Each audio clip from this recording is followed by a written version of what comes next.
أعوذ بالله من الشيطان الرجيم بسم الله الرحمن الرحيم. سوال کړی دی چې یو کس نه بېشمېره منځونه قضا شوي د کلونو منځونه، نو د کلونو منځونه چې سړی نه قضا شوي نو د هغې طریقه دا ده چې صرف د فرضو او د واجبو قضا به راوړی، د سنتو قضا نشته دی. البته چې کوم رکعتونه تش وي نو هغه به هم ډک کړي، مثلا 4 رکعاته د ماسپښین کې 2 رکعاته آخري تش دي نو هغه به هم ډک کړي. دغه شان مازدیګر او ماسخوتن کې او ماښام کې 1 رکعت تش دی هغه به هم ډک کړي. دویمه دا ده چې د ماښام منځ هغه به د 3 رکعاتو په ځای باندې 4 رکعاته کوي. خدا ده چې 3 رکعات نه پس به هم قاعده کوي، 4 رکعات نه پس به هم قاعده کوي، بیا به سلام ګرځي. او د ماښام د ماسخوتن وتر به هم 4 رکعاته کوي، خو 3 رکعات کې به دعای قنوت وای او بیا به قاعده کوي، بیا به 4 رکعات هم کوي ورسره، خو هغې کې به دعای قنوت نه وای.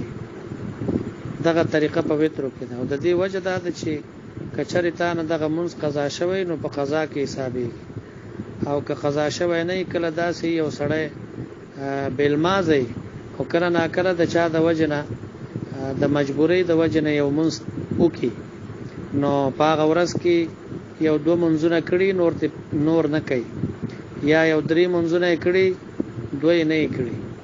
نو که چېرته دغه منځونه چې دی قضا راوړه نو که قضا شوي ورنه نو دا په هغه قضا کې مجرا کېږي، او که قضا شوي نه نو هغه بیا په نفلو کې حسابېږي. وعلیکم السلام ورحمت الله وبرکاته. یو ورځ سوال کړی دی مانځه کې سجده سهوه کله لازمېږي؟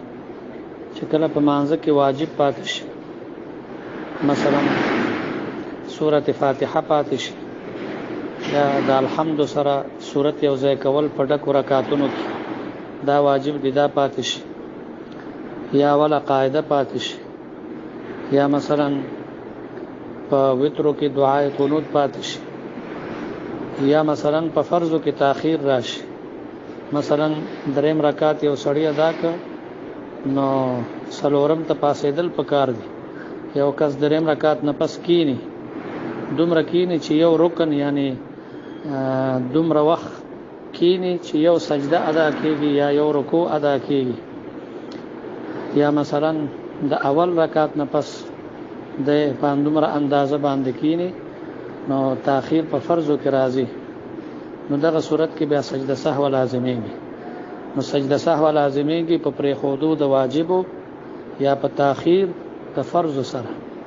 که فرض پاتې شي په مانځه کې نو مونځ نه کېږي، مونځ به د سر نه کوي، او که سنت پاتې شي په مانځه کې نو بغیر د سجده سهو نه مونځ صحیح دی.